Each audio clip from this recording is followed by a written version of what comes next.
Antes de comenzar Código Azul, te invito a seguir a Sillonify en las redes sociales para conocer todos los modelos, dentro de los cuales está, por supuesto, los sillones que utilizamos en Código Azul. También seguí a las redes de Policía Federal Argentina para enterarte de todas las novedades.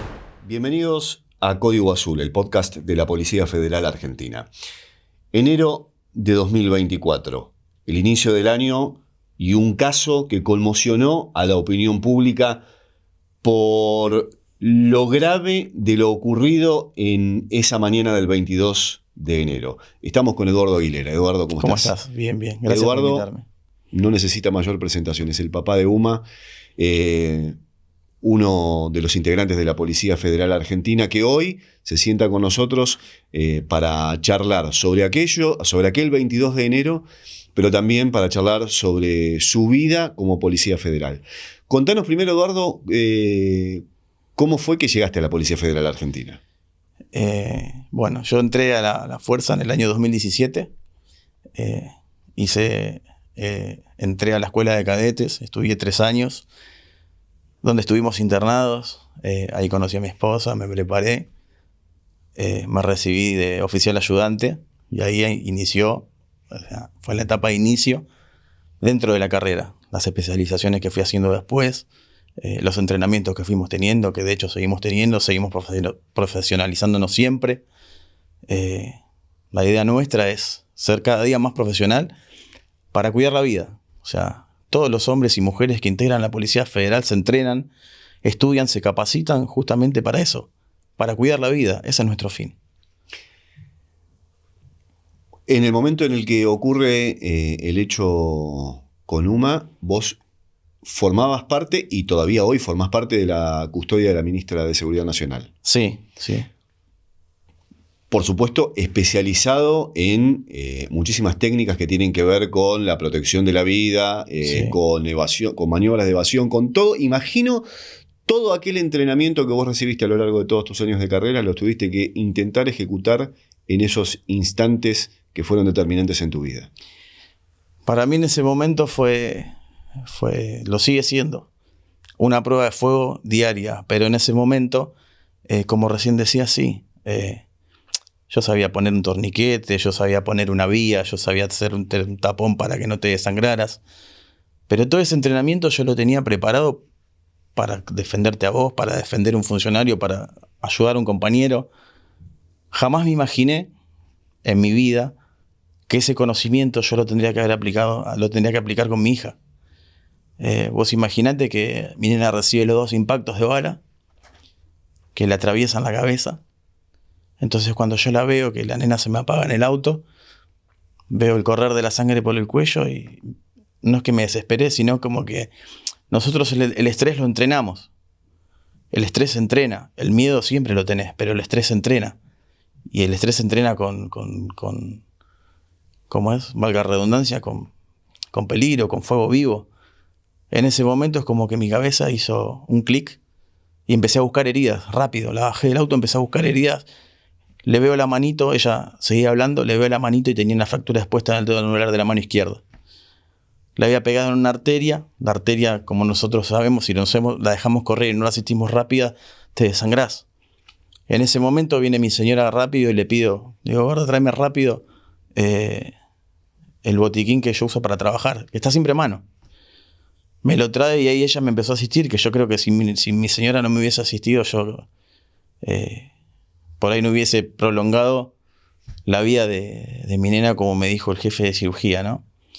Rápidamente le puse el torniquete en la manito izquierda, le dije a la nena, mientras mi señora la mantenía despierta para que no se nos durmiera, le puse el torniquete y corté la hemorragia. Y yo veía que corría sangre. Entonces empecé a chequear de abajo para arriba, la desnudé a la nena en la calle, con la tijera de trauma le corté la ropa. Y mi miedo era la médula, que le haya pegado en la médula, a la altura de la nuca. Respondía a estímulos, movía las piernas, movía las manos, no estaba perdida en tiempo y espacio. Llega la ambulancia no tenía médico. Me tuve que hacer cargo yo de la situación, poner una vía, estabilizarla. Y todo eso, hoy estoy agradecido a la policía por haber invertido tanto tiempo en mí y en formarme. Por eso yo les digo siempre a mis subalternos, es importante que se entrenen, que se entrenen. Es importante saber tirar, pero también es importante saber poner una compresa, es importante saber poner un torniquete, porque eso te va a permitir llevar a un compañero vivo a su casa. Fue duro lo que nos tocó pasar, es duro para mí todos los días, porque la vida se me reinicia todos los días. Todos los días. Me costó volver a empezar a estudiar. Si bien tenemos carreras universitarias con mi esposa, tenemos 2 hijas más por delante, que son los motores que nos llevan, que te impulsan a seguir viviendo. Nosotros, por ahí, este tipo de causas, este tipo de hechos que te pegan en la cabeza, te pegan en el corazón, el dolor sabe hacer muy bien su trabajo. El dolor viene todos los días con un recuerdo y te dice, mirá lo que pasó, podrías haber hecho esto, podrías haber hecho lo otro. A mí la culpa me mataba, personalmente me mataba. Teniendo tanto conocimiento, tanta preparación, no pude salvar a mi hija. Gracias a Dios es una etapa que gracias a Dios, Dios por sobre todas las cosas. Hoy lo puedo contar, no se me disparó ni por querer suicidarme, ni por querer matar a nadie, y lo digo así para que la gente lo entienda, porque muchos te hablan y te dicen, yo en tu lugar hubiese hecho un desastre. Y si vos te pones en mi rol de papá, y sí, yo hubiese hecho un desastre. Yo hubiese hecho un desastre, pero gracias a Dios estuve bien contenido. Mis jefes, mis amigos, el cuerpo de psicólogos de policía y Dios por sobre todas las cosas.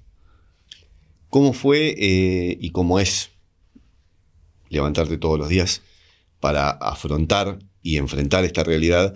¿Y cómo te contuvo esa red que está alrededor tuyo, de amigos, de jefes, de familia, los profesionales médicos de la Policía Federal Argentina, del gabinete especializado en este tipo de situaciones? Como yo bien recién te decía, o sea, la vida a mí se me reinicia todos los días cuando me levanto. Esa primera semana yo estuve 9 días sin dormir, literal. Bajé 16 kilos. Yo era un tipo que no era un fisicoculturista, pero tenía el cuerpo armado, entrenado todo el tiempo. Pesaba 92 kilos. Me consumí. Fueron 6 meses 6 meses y medio que yo no fumaba. Empecé a fumar. No sabía cómo no sé cómo explicarte, cómo contener esa... porque era una mezcla de bronca, odio, tristeza, dolor, era todo junto. Y como yo te decía recién, viste que el dolor viene en un recuerdo, en un pensamiento y te dice, hoy no te levantes. Y es pelear con mi cerebro. Tenés que levantarte, tenés que ponerte las zapatillas, tenés que ir a entrenar, tenés que ir a correr, tenés que estudiar porque sos el ejemplo de tus hijas. Y a mí la que me frena mucho y la que me contiene mucho es mi esposa. Yo soy un tipo que pienso mucho, pero cuando pasan estas cosas, viste que es difícil ponerse en el lugar del otro. Siempre es difícil ponerse en el lugar del otro. Acá me tocaron una hija que fue buscada, fue esperada, fue amada. Fue una nena feliz que nos dio todo. Y al principio a mí, como yo te decía antes, recién la culpa me mataba, pero porque yo pienso que ella tomó mi lugar. Yo lo hablo mucho en terapia y yo pienso que ella tomó mi lugar. Nosotros estamos preparados y estamos entrenados para enfrentar el fuego. Hombres y mujeres policías, vos fijate que pasa algo y el policía ¿qué hace? Encara el fuego, no retrocede. Esté armado, esté desarmado, el policía va contra el fuego. De cualquier fuerza, policía de provincia, policía federal, prefectura, gendarmería, estamos entrenados para repeler el fuego y preservar la vida. Elemental. Gracias a Dios me tocó un equipo de psicólogos espectacular. Mis jefes, mis amigos de la policía, mis jefes y mis amigos civiles, mi esposa que me contiene un montón. Creo que es la única que puede llegar a no entenderme, sino me frenan muchas cosas. Es la parte pensante de los dos. Como me dice mi nena, papá, vos sos un simio entrenado. Pero bueno. Y hoy a 2 años, nosotros seguimos remando todos los días. Nos costó, los dos tenemos carreras universitarias. De hecho, yo ahora estoy estudiando abogacía, pero tengo la licenciatura en seguridad, tecnicatura, cursos hechos con otras fuerzas.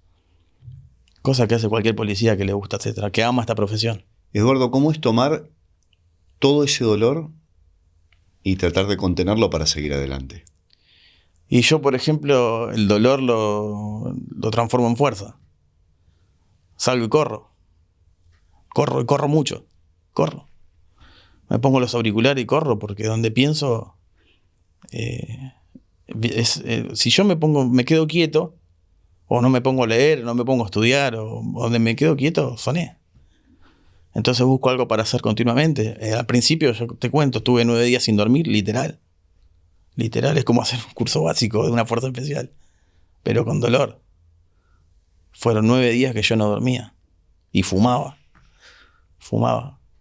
Dejé de fumar a los 6-7 meses, que me ayudó mucho mi esposa, me dice, deja de fumar. Y entonces me daba agua. Cambié el cigarrillo por agua. Y después empezar a comer, porque no comía, todo me caía mal. A mí me afectó mucho el físico. O sea, no el físico por mal, sino porque me demacró. Estaba todo barbudo. No tenía ganas de afeitarme.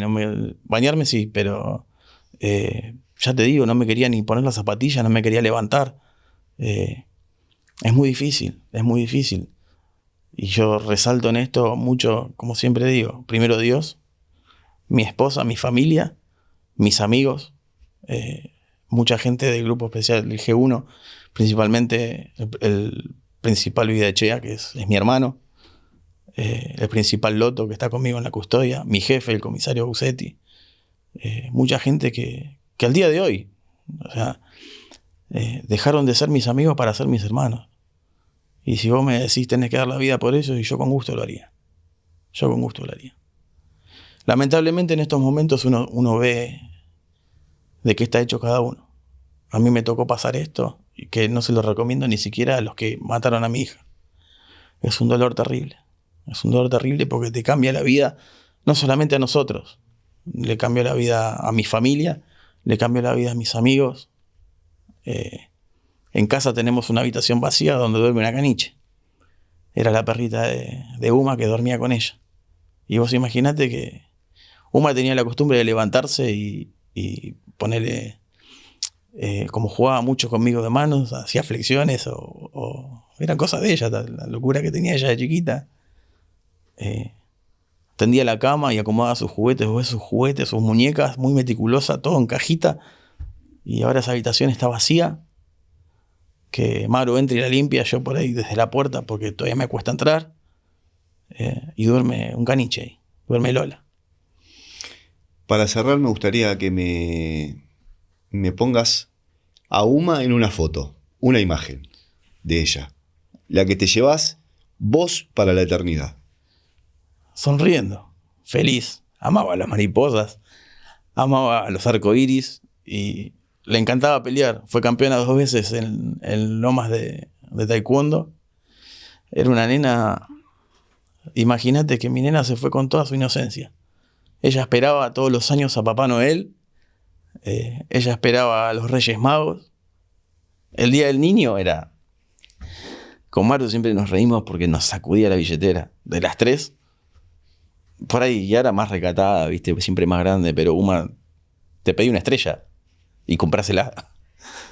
Pero te rompía la billetera, Uma. Así que ese es el recuerdo que jamás me voy a olvidar. De hecho, la tengo acá. Es un regalo que me hizo uno de mis mejores amigos. La tengo en el corazón, ¿no? Esto es algo banal, ¿no? Pero yo jamás me voy a olvidar de mi hija. Jamás me voy a olvidar de mi hija y jamás me voy a olvidar de la gente que estuvo conmigo en mi peor momento y que aún sigue. Así que yo lo que te puedo decir es que lo mejor que puede hacer el policía es entrenarse. A mí me sirvió. El jefe que operó a mi hija me dijo, yo te decía que la culpa a mí me mataba. Sabiendo tanto no la pude salvar. Y me decía, olvídate que sos policía, Edu, me decía. Vos le regalaste 45 minutos más de vida para que llegue al hospital. Y después del tiempo lo pude procesar y lo entendí. Poder liberarme de la culpa y ver que realmente hice por ahí lo que un papá común y corriente no podría haber hecho, porque si no estás entrenado, el estrés, el miedo te paraliza. A mí, por suerte, gracias a Dios, la inversión que hizo policía en mí me sirvió. Eduardo, muchas gracias. Antes de seguir con la nota, te invito a ingresar a fmfederal.com. Conocé el streaming de FM Federal 99.5. También, como cada semana, gracias a Sillonify, que nos pone los sillones para Código Azul. Visita el showroom en Caballito. Entrá a www.sillonify.com.ar para conocerlos. Bienvenida. Muchas gracias, ¿cómo estás? Estuvimos con Eduardo, ya estuvimos charlando sobre el hecho y me gustaría que me cuentes vos cómo llegaste a la Escuela de Cadetes de la Policía Federal Argentina, donde lo conociste a Eduardo. Bueno, mi ingreso en la Escuela de Cadetes fue en el año 2007, fomentada por mi hermano, que también era personal policial. Como a mí me gustaba mucho el área de criminalística, él me dijo, mirá, el lugar donde lo puedes encontrar es la escuela. Así que, bueno, ingresé y hice 3 años de estudios. Donde al egresarme fui a la, en ese momento, Superintendencia de Policía Científica, a la División Rastros, y hoy hace 18 años que trabajo en dicha dependencia. Especializada en pericias, especializada en investigación científica del delito. Así es. Contanos un poco cómo fue el trabajo investigativo que se llevó a cabo en la causa de UMA. Todo lo que se hizo desde actualmente la Dirección General de Criminalística es perteneciente a la Superintendencia de Investigaciones Federales. Todo lo que hicieron fue un trabajo investigativo, trabajaron la dependencia de robo organizado, homicidios, todo lo que es el del área de criminalística, escopometría, un montón de dependencias que gracias a ellos y a su incansable labor permitieron que hoy los delincuentes que le quitaron la vida a mi hija estén detenidos y procesados.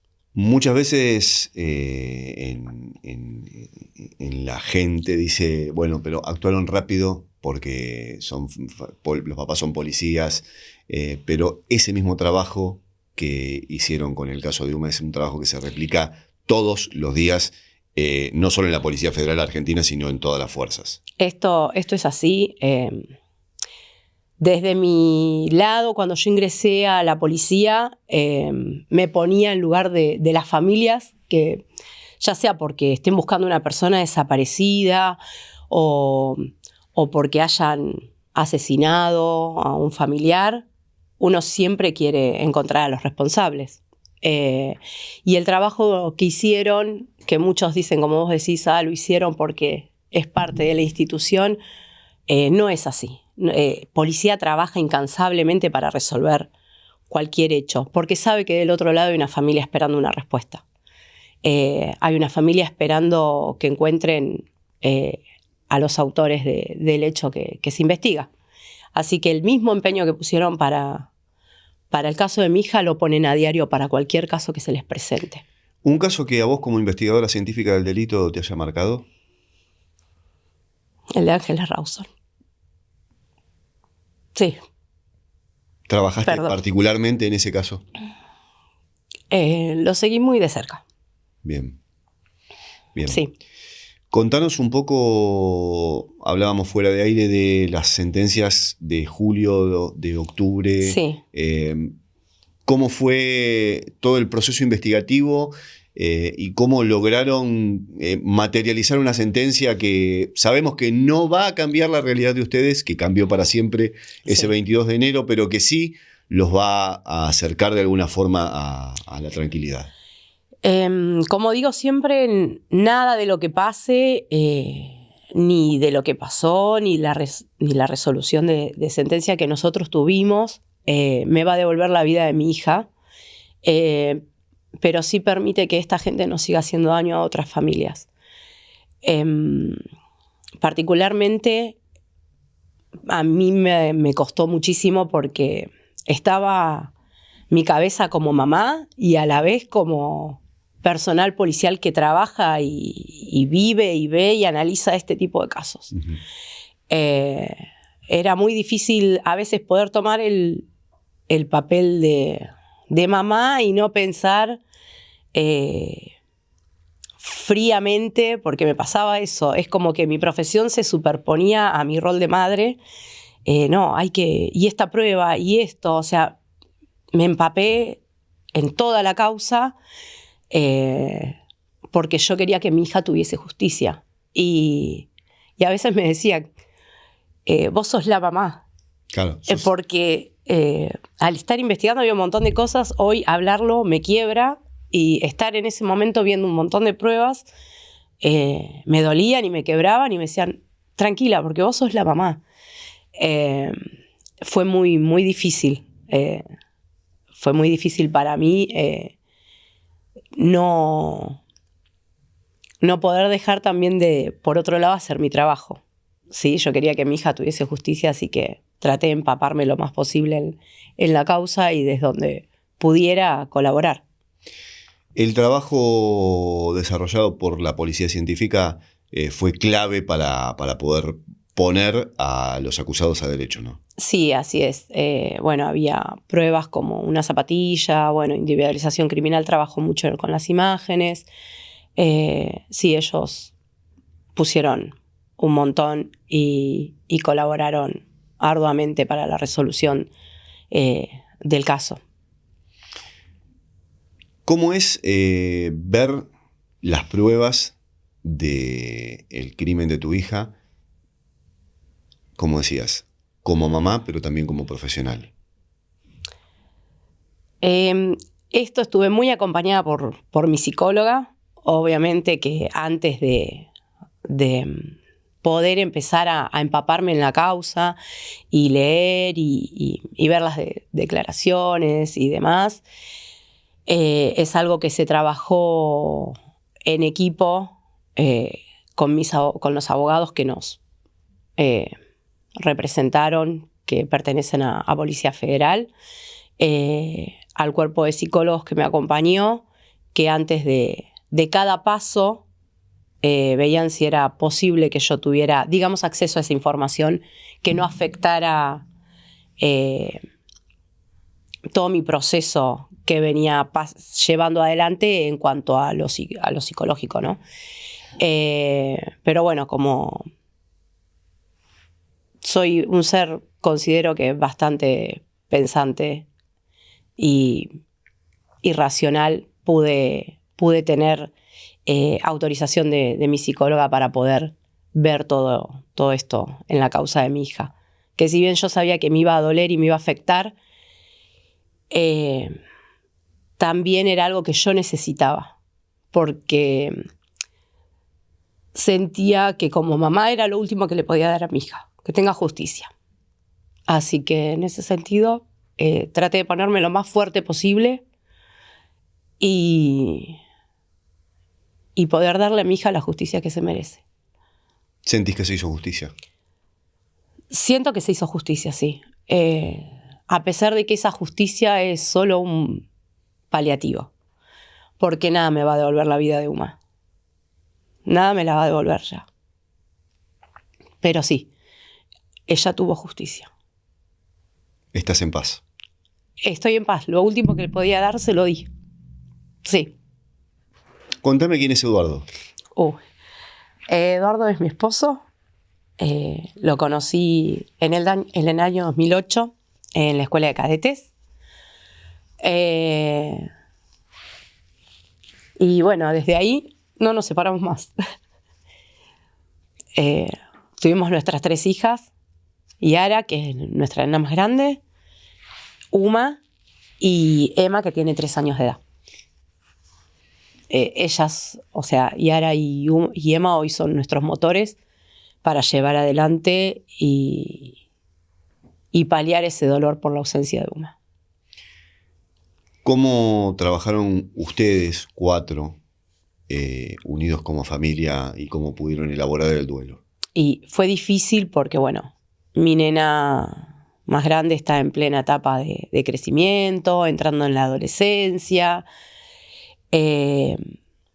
Emma era muy chiquita y no entendía, y es todo un proceso que estamos viviendo ahora cuando nos pregunta por qué no puede ir a jugar al cielo con Uma, por qué ella era bebé cuando Uma estaba y no puede verla. Es un proceso que estamos aún hoy transitando y lo importante es mostrarle a nuestras hijas que a pesar de lo que nos pasó, la vida tiene sus cosas lindas. Si tuvieses que volver a elegir una profesión, ¿volverías a elegir ser policía? Sí, sin dudas. Sin dudas. Policía no es una profesión, es una forma de vida para nosotros. Nosotros elegimos salvar y proteger vidas. Y sí lo elegiría. Volvería aquí el 2007 otra vez. María Eugenia, no te robo más tiempo. Muchas gracias. No, gracias a ustedes. Que tengan buena. Cerramos Código Azul. Nos encontramos la próxima. Los sillones que usamos todos los jueves a las 18 en Código Azul están en el showroom de Sillonify. Entrá en www.sillonify.com.ar para conocerlos. También agradecemos, como siempre, a todos los que se están sumando al streaming de FM Federal 99.5. Entrá a fmfederal.com para conocer la nueva programación de la radio.